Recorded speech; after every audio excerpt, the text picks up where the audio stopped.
Hey everybody, Dr. David Wank here from Short Hills Design. Do you ever wonder what your website looks like when someone shares it on social media?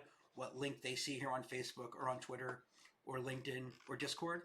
Well, there's a way that you can check. So what we're going to do is you go to opengraph.xyz and you'll pop in the URL of your website. And then you'll be able to, here, we'll check Short Hills again. Just did it and here we go. So I can see here, this is what mine looks like.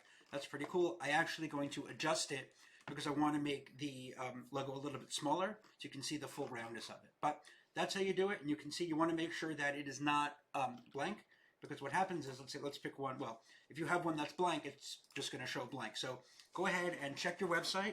Go to opengraph.xyz, and you can go ahead now and check, and then you can see what your OpenGraph meta tags look like, the image looks like.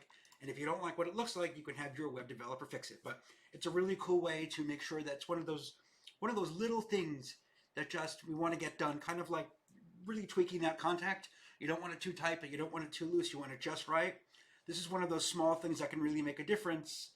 That's not, a tremendous, huge issue. But if you are, really just getting that kind of tweaking that edge to make it just right, this is a way to do it.